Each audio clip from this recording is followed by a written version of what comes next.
자, 여러분 반갑습니다. 오늘은 수요일입니다. 네. 웬즈데이. 그래서 오늘은 우리 시편을 강의하는 날이죠. 시편이 150편까지 있죠. 네. 오늘 벌써 50편이니까 3분의 1을 했네요. 3분의 1을 저희들이 시편 한 편도 빠지지 않고 지금 우리가 정리를 하고 있습니다. 오늘은 여러분들과 함께 시편 50편 말씀을 함께 나누기를 원합니다. 이때까지 고라의 시가 계속해서 나왔다가 오늘은 성가대 대장격인 아삽의 시편을 우리가 다루도록 하겠습니다. 그래서 먼저 이 시편 50편을 여러분들이 좀 잘 파악하고 전반적인 흐름을 이해할 수 있도록 우리 박병헌 전사님께서 개략적으로 시편 50편을 좀 설명해 주시겠습니다. 우리 박병헌 전사님 좀 부탁드립니다. 시편 50편은 신탁 형식의 시편. 말이 어려워. 신탁이 뭡니까? 한마디로 신탁이 뭐냐면 옛날 고대 시대에는 왕이 최종 결정권자였지 않습니까? 그렇죠. 그런데 왕이 어쩔 때는 증거가 너무 없다 보니까 재판을 못할 때도 있어요. 그렇죠. 그럴 때 왕이 어떻게 했냐면 하나님이나 신한테 이렇게 이 결정을 내려달라고 이런 식으로 많이 얘기를 했습니다. 결국 왕지 하고 싶은 대로 결정했겠는데. 그래서 그런 형식의 어떤 글들이 많은데 오늘의 딱 글이 딱 그렇습니다. 그래서 오늘의 시편을 잘 보시면은 하나님이 심판자로서 딱 오셔가지고 피고인들을 앉혀놓고 그래서 이 피고인들에게 어떤 재판의 심판들을 하시는지 꼭 저희가 아는 그 최후의 심판과 같은 그런 모습들을 또 약간 또 엿볼 수도 있는 그런 시편. 쉽게 말해서 이 시편 50편은 약간 재판정 이미지? 네네. 그런 내용. 심판자로서의 하나님이 나타나셔서 인생들의 깊은 속마음과 그들의 감춰놓았던 행실들 또 행동의 동기들 이런 것까지 다 파악하셔서 어떤 재판하시는 그런 이미지가 그려져 있는 것이 시편 50편이다. 좋습니다. 그게. 그래서 오늘 시편을 먼저 보시면은 1절에서 6절에 보면은 그 심판자이신 하나님께서 우리 앞에 모습을 드러내셔야 되지 않습니까? 그렇죠. 우리가 인식할 수 있던 어떤 형상의 모습으로 나오시는 모습이 1절에서 6절까지 딱 나와 있고 하나님께서 딱 공표하시죠. 나의 5절에 보시면 나의 성도들을 내 앞에 모아라. 내가 그들을 제사로 나와 언약한 이 사람들인데 내 앞에 모아라. 내가 그들을 이제 재판하리라. 재판관 입장이 되겠습니다. 그리고 이제 하나님께서 이 두 부류에 대해서 각기 다른 심판들을 하고 계시는데 첫 번째 부류가 바로 하나님을 믿는 하나님의 백성들에 관한 심판들입니다. 그 모습이 7절에서 15절에 나와 있어요. 이 모습을 요약하자면 뭐냐면 그들의 어떤 형식만이 갖춰져 있는 하나님 그 믿음에 대해서 심판을 하고 있습니다.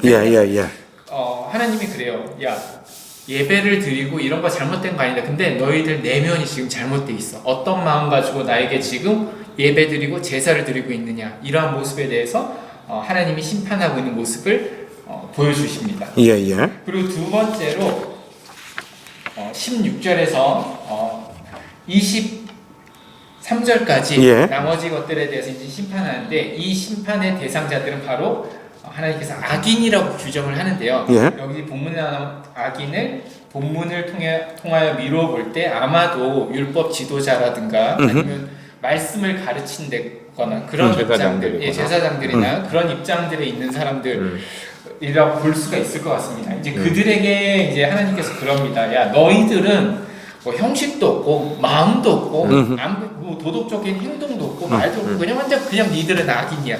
근데도 너희들은 그럼에도 불구하고 내 말을 전하고 있고 사람들에게 이렇게 하는 말만 앞서는 그런 악인들에 대한 하나님의 심판의 모습들이 그들의 죄목들을 조목조목 이렇게 말씀하시면서 그들의 운명 판결이 어떻게 나오는 것까지 얘기를 하시면서 마지막에 그렇게 결론을 지으시면서 끝을 냅니다. 너희들은 감사로 제사를 드리는 자가 돼서 나를 영화롭게 해라라고 하나님께서 우리들에게 마지막 이 교훈의 말씀을 주고 시편이 끝이 나게 됩니다. 좋습니다. 우리가 더 설명을 안 해도 될 만큼 전사님께서 꼼꼼하게 이렇게 잘 설명을 해 주신 것 같습니다. 그래도 저 설명은 부족해요. 우리가 좀 더 자세하게 다뤄야 됩니다. 먼저 전사님 말씀해 주셨다시피 1절부터 6절은 서론입니다. 그죠?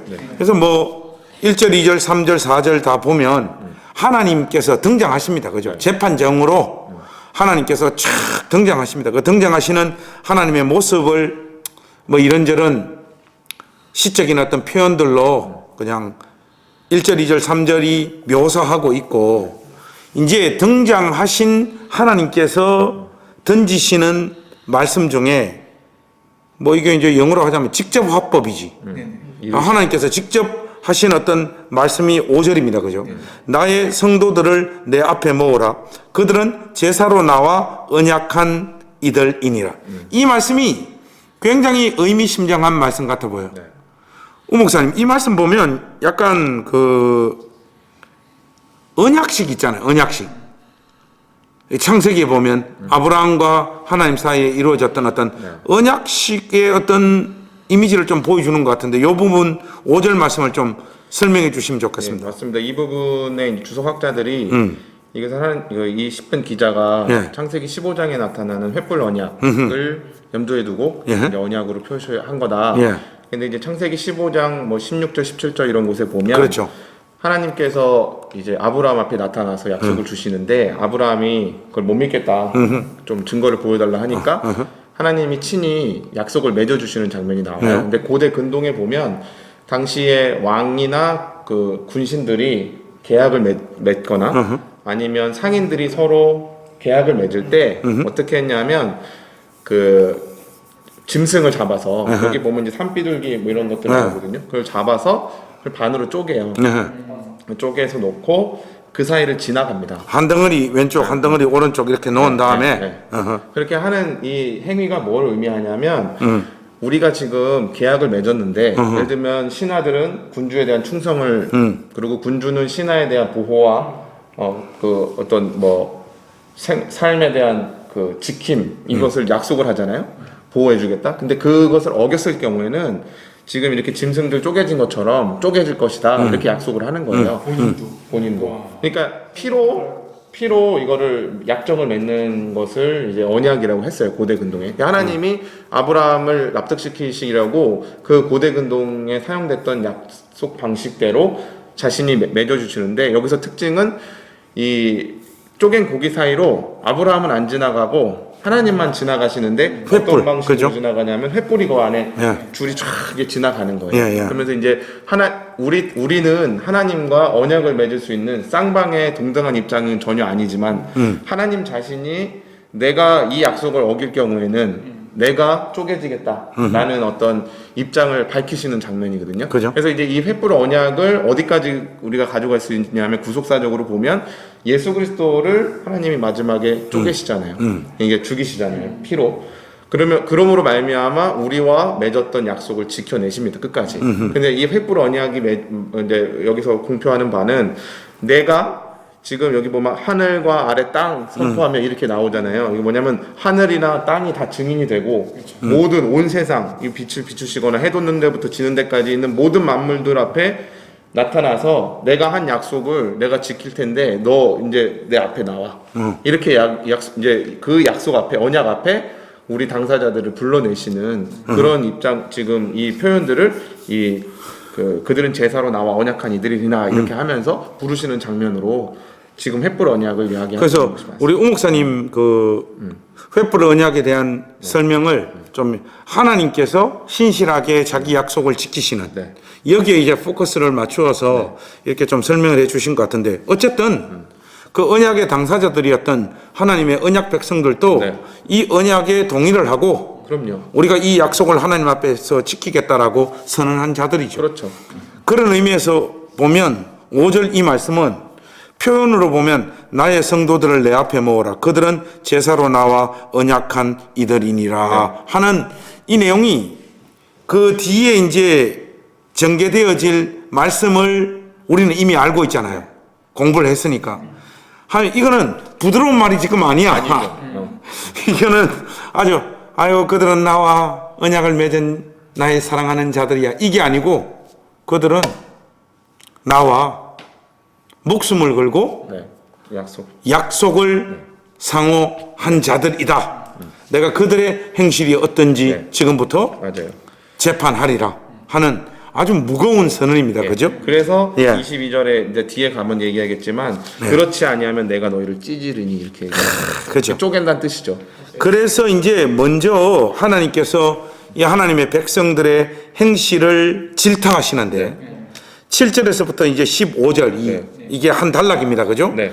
여기에 보면 이게 형식주의를 하나님께서 지적하세요. 네. 한마디로 하나님 앞에 나와서 예배드리는 네. 이 형식은 유지되어져 있지만은 네. 이 마음에는 전혀 하나님에 대한 헌신, 사랑 이런 것들이 전혀 없고 네. 그냥 뭐 이런 표현이 좀 어떤지 모르겠지만은 하나님 예배 이거 한번 받으시고 이 짐승 하나 드시고 그냥 물러나세요.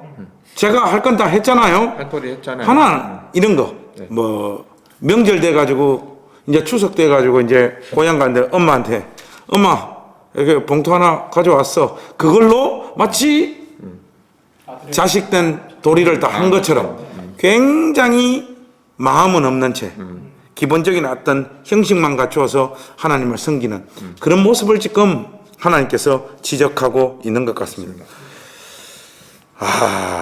이런 형식주의가 왜 발생할까요? 뭐 그렇게 이제 역시 본질이 예, 있어서 예. 이렇게 질문을 하시면 이제 이 예. 오늘의 결론부까지 막 한 번에 관통하는 말씀이신데 하나님과 하나님의 은혜를 예. 모르니까 그러는 거겠죠. 저는 개인적으로 이렇게 생각해요. 이런 형식주의가 발생하는 것은 자기의 실질적인 삶에 하나님이 큰 도움은 안 된다라고 하는 확신이 있기 때문에 이 짓을 해요. 그렇죠. 그 이제 지금 목사님 말씀하신 그 내용 안에도 이미 하나님이 나에게 도움을 주시면 하나님으로 그게 아니면 나는 별로 하나님 안 믿고 싶어라는 게 깔려 있잖아요. 그런 식으로 생각하는 사람들의 인식 안에는 하나님을 진정으로 믿고 신뢰하고 사랑하는 믿음이 자리 잡기 어렵죠. 그렇죠. 어른들이 그런 말 하잖아요. 자식들한테 남아있는 재산 일찍 넘겨주면 안 된다고. 끝까지 그 재산 붙잡고 있어야지 자식들이 부모한테 효도한다 그러잖아요. 재산이 저쪽 명의로 다 넘어가면 자식들이 아주 기본적인 것밖에 안 한다는 거예요. 이게 한번 살아본 어른들이 다 하는 말들인 거예요. 이게 마치 하나님을 향해서도 비슷한 거예요. 맞아요. 내가 뭐 하는 일들, 내가 마음을 쏟은 일들, 그런 일들에 하나님이 나한테 무슨 그런 실질적인 도움을 주셨습니까? 그러면서도 맺은 언약이 제법 중하거든. 그렇기 때문에 이걸 토틀리 그냥 외면할 수는 없고 적당하게 하나님 앞에 기본적인 도리만 하고 살아가는 그런 모습에 대한 하나님의 분노, 그런 식의 신앙생활에 대한 하나님을 섬기는 모습에 대한 어떤 비판들을 지금 이 시편 기자가 하고 있는 것 같아요. 그러면서도 이 말씀을 곰곰이 좀 읽어보면 우리가 놓쳐서는 안 되는 구절이 있어요. 뭔가 8절이에요. 8절 말씀에 보면 나는 너의 재물 때문에 너를 책망하지는 아니하리니 너의 번제가 항상 내 앞에 있음이로다. 박병현 전사님, 이 말씀이 이게 의미심장한 말씀 같아요. 네, 저가 이제 형식주의에 대해서 분명히 비판하고 있는 건 맞지만, 이게 하나님이 그렇다고 해서 형식에 대해서 야 형식하지 마, 때려치워. 그게 중요한 게 아니라 마음이 중요해. 또 그렇게는 얘기하지 않습니다. 이 말씀 보면은 너희들 재물, 너희들이 말하는 그 제사 때문에 내가 너희들 책망하는 거 아니다. 내 번제가 너희들이 드렸던 예배와 이것이 항상 내 앞에 있다라고 하는 것은 분명 반드시 우리 신앙생활이나 믿음 생활할 때는 형식이 중요하다라는 것을 말해주는 반증이라고 하는 것입니다. 저희 교회야 뭐 저희 목사님도 저희가 다 교회 스타일이 형식보다는 항상 마음이 중요합니다. 이렇게 많이 목사님도 강조하시다 보니까 형식이 조금 더 외면받는 현실에 있지 않은가. 네가 제일 형식을 안 지키더라고. 그런 부분들이 있지 않나 우리들이 싶어서. 우리가 주일날 중요한 게 아니에요. 우리가 주일날 보면 다 정장을 입고 오잖아요. 그렇죠. 혼자 정장을 안 입고 와. 화면에 안 나온다. 화면에 안 나온다고. 형식을 중요하게 생각 안 화면 나오면 저 정장을 입고 와요. 그러니까 이게 좀 이런 문제가 생기는 거예요.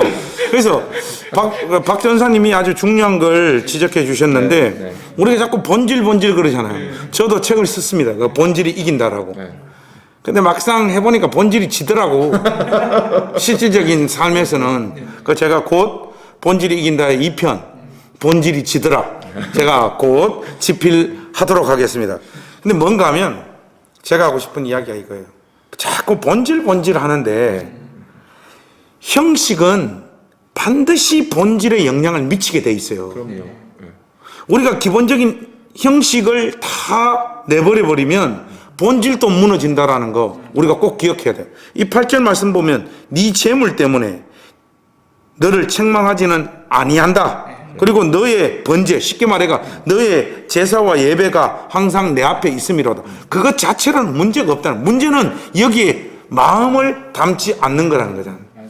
저는 삶의 예배 뭐 이런 거 강조하는 경우들 있잖아요. 네. 근데 저는 이제 이게 이런 생각이 삶이 예배다 뭐 이런 거. 삶이 예배다. 그 이제 예배를 드리는 걸 귀찮아하는 사람들이 주로 쓰는 레퍼런스잖아요. 아니 멋있는 말을 하는 인간들은 다 사기꾼들이야. 그러니까 우리한테 있어서 중요한 건 본질의 내용이 형식으로 반영되고 예. 그 형식이 본질을 담고 있고 네. 형식이 본질을 담는 그릇이어야 되고 네. 이게 중요한 거잖아요. 우리도 이 몸을 입고 있는 것처럼 형식이 분명히 있어야 되고 교회도 마찬가지고 이제 그 균형을 맞추는 게 어떻게 보면 굉장히 중요한데 뭐 이런 말씀들을 또 이렇게 하면 야 형식은 중요한 게 아니야 본질이 중요한 거야 하시는 분들이 대부분 방종하고 싶어서 보통 본질을 강조하는 경우들이 많아서 그거는 좀 유의해야 되는 지점인 것 같아요. 저하고 친하게 지내는 목사님이 예. 글을 한 편 쓰셨는데 제가 굉장히 공감을 했어요. 뭔가 하면 한국 교회가 저지른 가장 큰 실수 중에 하나가 뭔가 하면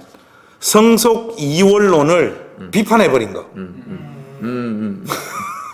그 예를 들면 기도는 거룩하고 설거지는 세속적인 건데 이게 똑같다라고 설거지도 중요하고 기도도 중요하다라고 강조하면서부터 성도들이 기도를 안 하더라는 거죠.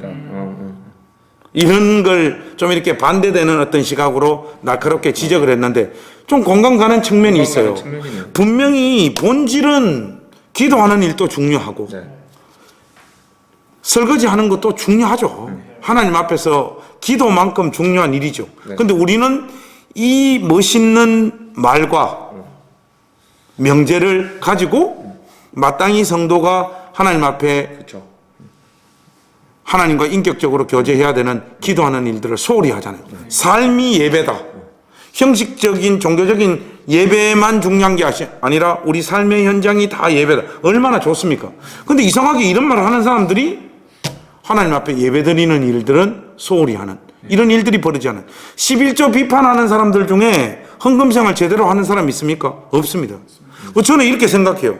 11조가 성경적이지 않다라고 하는 분들이 요즘 굉장히 많이 나오고 있더라고요.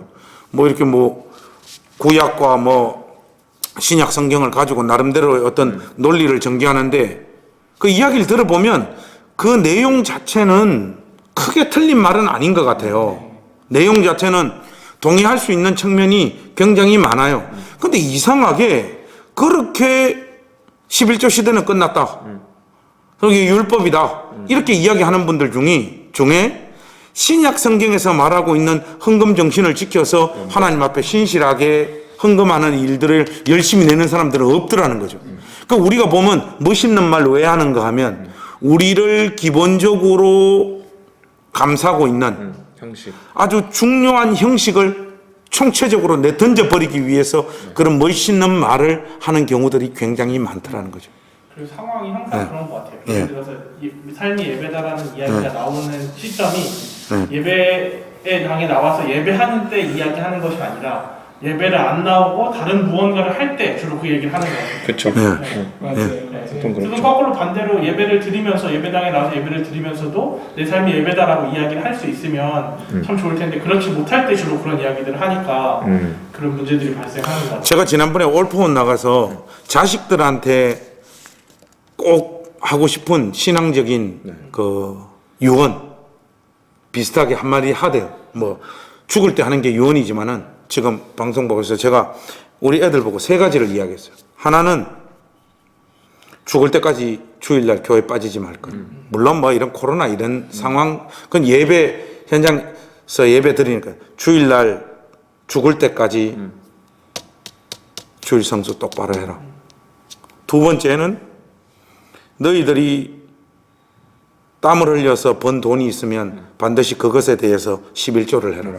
그리고 3번째는 너희들은 목사 아들, 딸로 이 세상에 태어났으니까 아빠를 떠나서 어느 교회에서 신앙생활을 하게 되어지면 반드시 그 교회 목사님들, 전사님들을 잘 섬기는 사람이 돼요. 아빠가 너희들한테 해주고 싶은 이야기는 이 3가지를 했거든요. 근데 이런 것들 이야기하니까 옆에 그 패널들이나 목사님이 목사님 칼라하고 조금 안 맞습니다. 이렇게 이야기를 하더라고. 평상시 뭐 이야기들하고. 그 말이 뭔 말인가는 알겠는데 이런 기본적인 형식을 내던진 채 뭐 자유를 추구하는 것.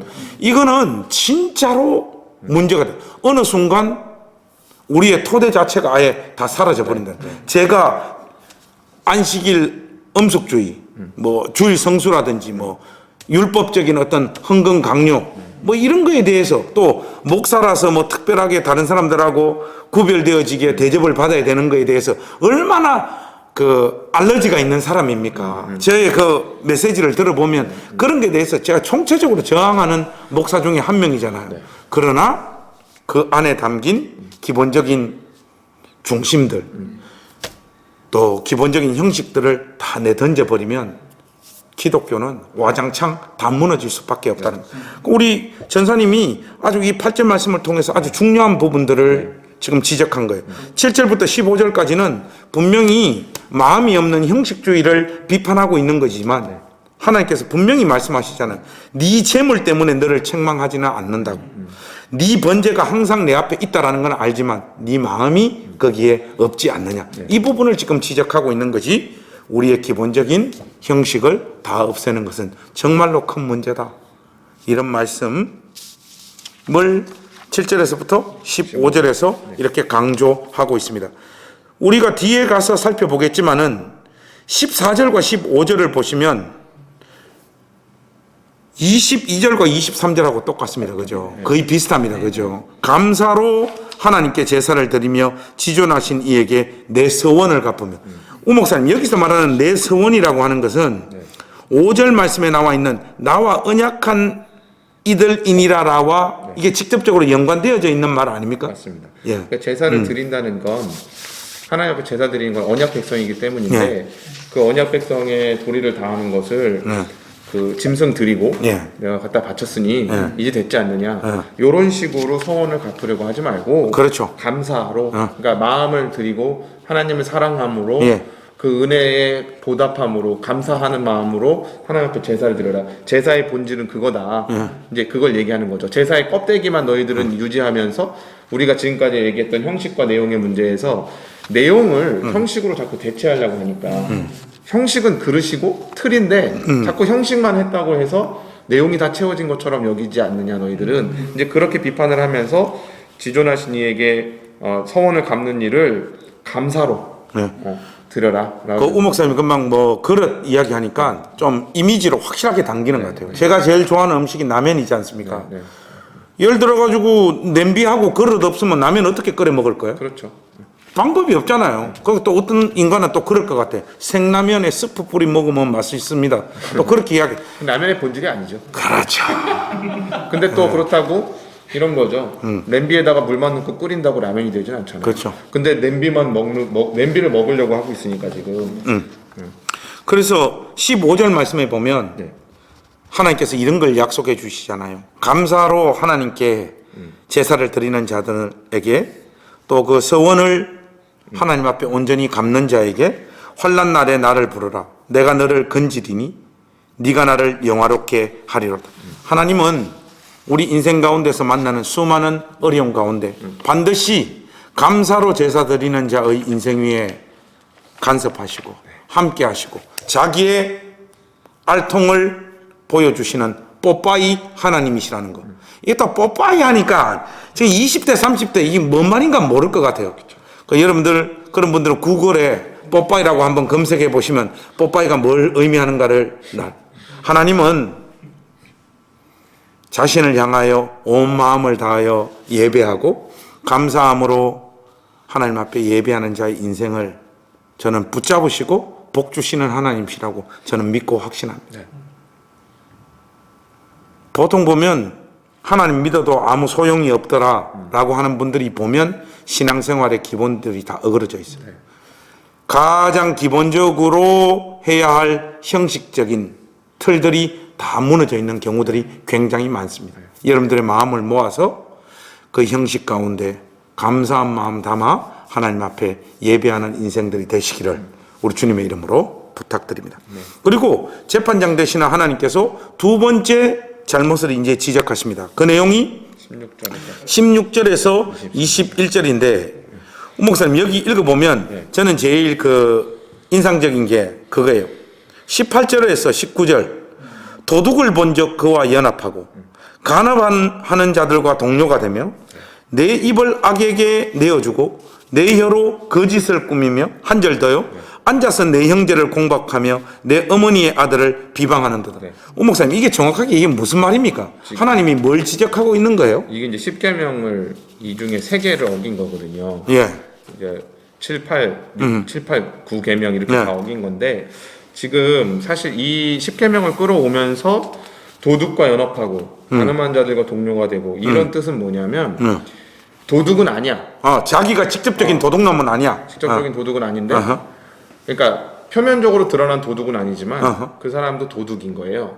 영적인 의미에서. 영적인 의미. 그래서 실제 도둑들을 눈 감아주고 연합하고 간음하는 자들과도 그래서 동료가 되는 거예요. 왜냐하면 자기도 간음하는 자니까. 근데 이게 어떤 그 배경이 있냐면 주석학자들이 하는 얘기들이 지금 여기서 악인이라고 칭하는 사람이 어떤 그냥 그 나쁜 사람. 추상 명사가 아니에요. 여기서 되게 중요하게 지적하고 있는 그 계층이 있어요. 아까 박 전사님 잠깐 얘기하셨는데 율례를 전하는 자들, 내 언약을 입에 두는 자들, 뭐 제사장들이나 율법학자들이에요. 그러면 우리 그 엘리의 아들들이 보면 갈고리 가지고 왜 그 받쳐진 헌물들 있잖아요. 고기를 이렇게 긁어갖고 그 중에서 나오는 거 먹어야 되는데 요즘 말로 하면 쉽게 말해가 교회 돈 띵가 먹는 목사들이죠. 네, 교회 돈 띵가 먹고 그다음에 성전에 수종 두는 자와 간음하고 막 그렇게 하잖아요. 그런 죄들 제사장들이나 지도자들이 저지르는 죄들이 앞에서 백성들이 형식으로만 하나님을 예배하게 되는 이런 불상사를 낳게 됐다는 거예요. 너희들이 악인들이다. 그러면서 이들을 지금 굉장하게 책망하면서 지금 이 18, 19, 20절이 10계명을 동원해서 너희들은 이렇게 하나님과의 약속과 율법을 다 어긴 자들이다. 지금 그것을 이 율법학자들이나 또 지도자들, 제사장들을 책망하면서 지금 하시는 말씀입니다. 뭔 말인가 일단 이해가 됐고 그 표현으로 보면 좀 재밌어요. 도둑을 본적 그와 연합하고 간음하는 자들과 동료가 되며 내 입을 악에게 내어주고 그러니까 아까 우 목사님이 말씀하신 것처럼 이 죄를 직접적으로 저지르는 인간들은 아니에요. 그 죄를 저지르는 자들과 연합하고 함께하고 지지한 것에 대한 지적이잖아요. 그렇죠. 이 편으로 보면. 그러면 이 분명히 하나님께서 하지 말라고 한 거 이것을 하는 사람들과 왜 친구가 될까? 그러니까 이게 어떻게 보면 교회가 저지를 수 있는 굉장히 큰 죄인데요. 교회가 사랑하고 포용하고 품고 하다 보니까 자꾸 그걸 어떤 상황에 대입을 하냐면 정확하게 죄를 지적하고 정확하게 죄나 골문 부분을 파내야 되고 치료해야 되는 부분에서 눈 감아주는 거예요. 쉽게 말하면 어떤 큰 죄가 있어. 그런데 그 죄를 지적하기에는 우리에게도 다 암묵적으로 그 죄가 있는 거예요. 그러니까 큰 죄가 교회 안에서 눈 감아지는 경우가 굉장히 많습니다. 그러니까 쉽게 말해가지고 지도 이런 죄를 하고 있는데 지금 안 들켜가지고 이런 죄를 저지르는 사람들을 마땅히 징계하고 책망하고 해야 되는데 적극적으로 그것이 잘못됐다라고 지금 이야기하지 못하는 거예요. 그죠? 직접적으로 언급은 못하지만 지금 교단 총회들이 쫙 있는 그런 시기잖아요. 그러다 보면 결국은 애꿎은 사람, 네. 크게 지적을 해도 문제가 되지 않은 사람들은 뭐 이단성 시비를 건다든지 이런 식으로 하면서 네. 엄청나게 그 문제의 파이를 키워요, 심각성을. 네. 근데 상식적으로 봤을 때는 너무 큰 문제가 되는 사람인데도 그 사람이 가지고 있는 죄악들이 우리 교회들 안에 다 묻어있기 때문에 예. 그것을 이단성 시비를 건다든지 예. 거기에 대해서 지적하지 못하는 그런 비겁한 어떤 행태들이 교단 총회에서 계속 벌어지거든요. 예. 이런 것들을 보면 지금 이 18, 19, 20절의 지적이 정확하게 그들을 향한 지적이라고 볼 수 있죠. 그래서 뭐 쉽게 말해서 이 고무줄 잣대입니다. 그죠? 그렇죠. 예. 예? 어떤 사람한테는 엄격한 잣대를 갖다 대고 네. 자기하고 친하거나 자기가 또 짓고 있는 죄를 그 사람도 짓고 있을 때는 적극적으로 힘있게 그 죄를 지적하지 못하는. 근데 진짜 고수는 뭔가 하면 자기가 지금 그 죄를 짓고 있는 죄를 어떤 사람이 짓고 있을 때 적극적으로 책망하지 못하는 건 하수예요. 그렇죠. 고수는 더 열을 내가 지적을 해요. 왜? 자기 죄를 안 들키려고. 예. 그러니까 어떤 특정한 죄에 막 꽂혀가지고 거기에 대해서 목소리를 막 높이는 사람들 있잖아요. 예를 들면 지금 뭐 뻑하면 지금 그 한국 교회 그 근본주의 성향을 띠는 신학자들이나 목회자들이 이슬람하고 동성애에 대해서 막 거품을 물잖아요. 네. 그 뒤에 다른 쿰쿰한 어떤 죄를 저지르고 있을 가능성이 많습니다. 그렇죠. 예. 첫날 만날 그 이야기만 하고 첫날 만날 그 죄만 지적하고 있는 것은 그렇죠. 그 큰 우산 아래에 숨어가지고 자기의 엉큼한 어떤 죄를 계속해서 저지르기 위해서 목소리를 높이는 거예요. 그러니까 그런 모든 것들이 이 말씀 안에 담겨져 네, 있다. 개인적으로 저는 그렇게 생각을 합니다. 하나님께서 지금 그런 죄를 지적하고 계시고요. 21절 보니까 여기도 아주 인상적인 표현이 있습니다. 네가 이 일을 행하여도 내가 잠잠하였더니 네가 나를 너와 같은 줄로 생각하였더라. 박 전사님, 참 이 표현이 무시무시한 표현입니다. 그죠? 네, 맞아요. 저는 이제 이 말씀을 보면서 이 겉과 속이 다른 악인들이 왜 그렇게 이런 일들을 할까? 네. 그 중에 이유인 것 같더라고요. 그 이유는 뭐냐면 하나님이 침묵하시기 때문에.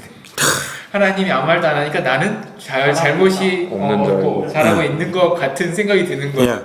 그러면서 자신의 행동에 어떤 장당성을 부여하고 계속 하는 어떤 그런 모습들이 나와 있지 않는가 싶어요. 그러니까 징계가 없고 자기 삶이 세상적인 기준으로 볼 때 좀 평안하다고 하는 거. 그게 하나님 잘 섬기고 있는 표식이 아니에요. 맞아요. 결코.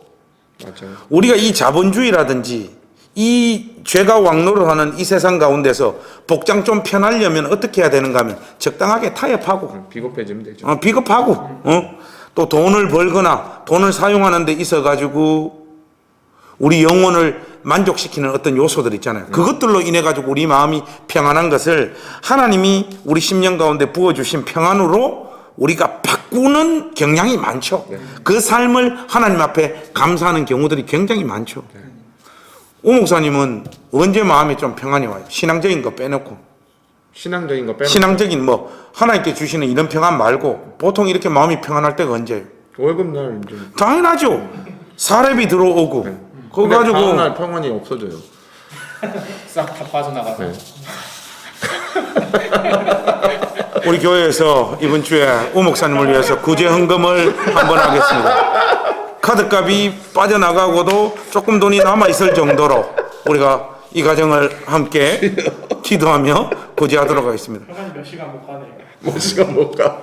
우 목사님은 그 구제 헌금이 들어오면 저와 나누시는 걸로 그렇게 하도록 하겠습니다. 우리 김영근 전사님은 마음이 좀 어떨 때 평안하세요?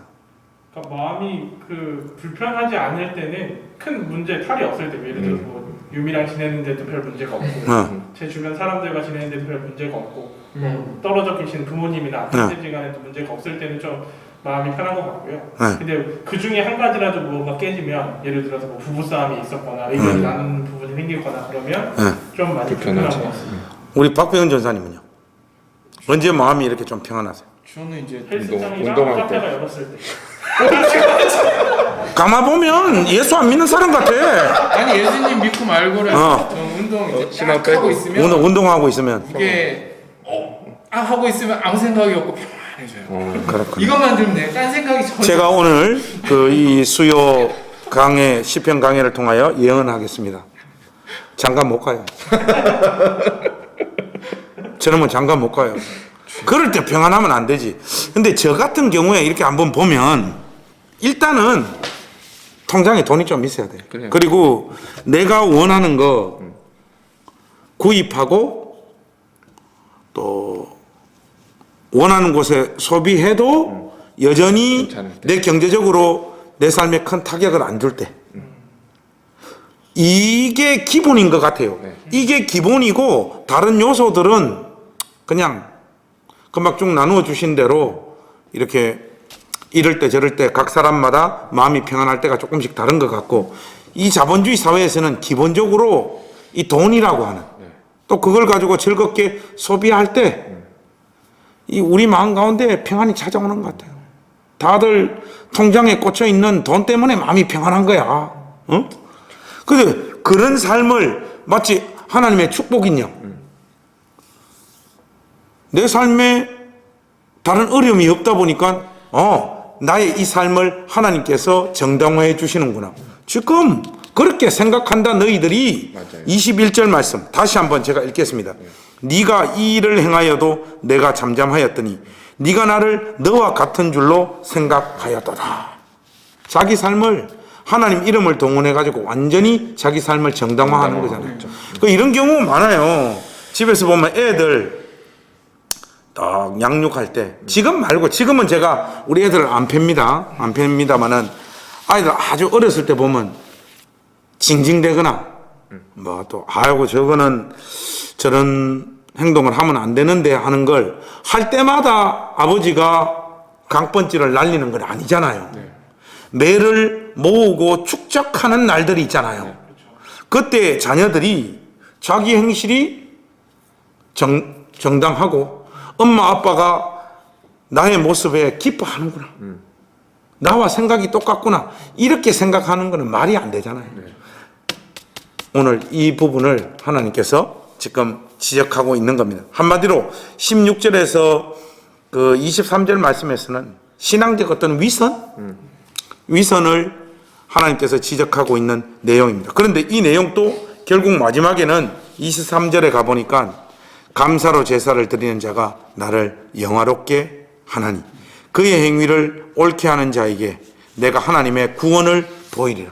이게 뭐 흠이 하나도 없는 완전한 어떤 정결한 삶을 말하는 것이 아니라 기본적으로 하나님 앞에 감사함으로 제사를 드리는 이런 자들에게 하나님께서 당신의 구원을 보이시리라 그렇게 말씀하고 있지 않습니까? 네.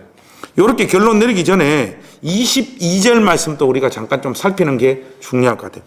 한마디로 신앙의 어떤 형식주의에 빠져버린 것, 그리고 위선적인 것, 고무줄 잣대로 자기는 그 죄를 안 짓지만 그 죄를 짓고 있는 사람들에 대해서 정당한 지적, 책망, 또 어떤 포지션을 가지지 않는 이런 죄를 지적한 것을, 이런 삶을 사는 사람들을 하나님을 잊어버린 너희요, 이렇게 지금 표현하고 있는 거 아니겠습니까? 여기 22절에 나와 있는 하나님을 잊어버린 너희요, 이제 이를 생각하라. 그렇지 아니하면 내가 너희를 찢으리니 건질 자 없으리라. 이게 정확하게 어떤 의미입니까? 하나님을 잊어버린 너희요, 이 말이 금방 제가 설명한 게 거의 맞습니까? 네. 네, 맞습니다. 좋습니다. 23절 예. 말씀, 하나님을 예배할 때 내 마음과 이 형식, 하나님께 주신 그 형식에 맞추어서 예. 이렇게 23절에 두 개죠. 감사로 제사를 드려라. 예. 행위를 옳게 해라. 예. 근데 행위를 옳게 하는 것은 하나님의 말씀과 교훈, 율례와 어떤 언약 이런 내용들을 기억하라는 거잖아요. 당연히 지금 18절에서 19절에서 얘기했던 그런 죄들은 하나님의 말씀을 온전히 수종드는 자들이라면 할 수 없는 짓이잖아요. 예. 그럼에도 그렇게 행위가 옳지 않은데도 너희 행위에 대해서 두려워하지 않고 하나님은 없는 것처럼 사는 너희여, 이제 하나님을 생각하라, 이런 내용인 것 같습니다. 우리가 이런 삶으로 우리 전 인생을 다 채우고 난 다음에 하나님 앞에 섭니다. 섰을 때 하나님께서 자기는 평생 그리스도 안에서 하나님을 잘 섬기고 잘 예배하고 하나님의 심판대 앞에 섰다고 생각을 하는데 마지막 날 너는 너의 전 인생의 삶을 통하여 나를 잊어버린 자다. 그런 평가가 얼마든지 주어질 수 있다라는 거예요. 지금 오늘 이 두 단락, 두 죄의 심판을 할 때 이 사람들이 불신자들을 말하는 게 아니에요. 다 하나님의 언약 백성들이 하나님의 언약을 잊어버리거나 하나님의 서원을 잊어버리거나 하는 죄, 실질적으로 하나님을 잊어버린 자들에 대한 죄를 지적하고 있는 거 아니에요. 그래서 제가 경상도 버전으로 하자면 마지막 날 그 하나님 앞에 서는 날 하나님이 이런 말씀을 하실 수도 있다는 거예요. 니 내 아나? 이것보다 더 무서운 심판이 어디 있겠습니까? 니 내 아나? 난 니 모르는데? 이 선언이 마지막 날 하나님 입에서 우리를 향하여 떨어진다면 그만큼 더 비참한 인생이 어디 있겠습니까? 사랑하는 우리 행신교회 가족 여러분, 하나님 앞에 감사로 제사를 드리는 자 되십시다. 하나님 앞에 약속한 거 있으면 그 약속대로 살려고 애쓰고 몸부림치는 그런 우리 행신교회 가족들이 되었으면 좋겠습니다. 형식적인 것에 사로잡혀서 형식주의를 여러분들의 신앙의 열매로 열매 맺지 않기를 바라고, 죄를 짓고 있는 자들을 여러분들과의 인간관계 때문에 정당화하거나 옹호하는 자리에 결코 서지 않는 하나님의 참된 백성들이 되었으면 좋겠습니다. 이런 정도 하실까요? 네. 오늘 이렇게 시편 50편 말씀을 여러분들하고 이렇게 좀 나누었습니다. 늘 하나님을 기억하고 감사로 하나님 앞에 예배하는 우리 행신침례교회 온 권속들이 되시기를 주님의 이름으로 축복합니다. 아멘. 저희들은 다음 주에 51편 준비해서 나타나도록 하겠습니다. 안녕히 계십시오. 네, 감사합니다. 감사합니다.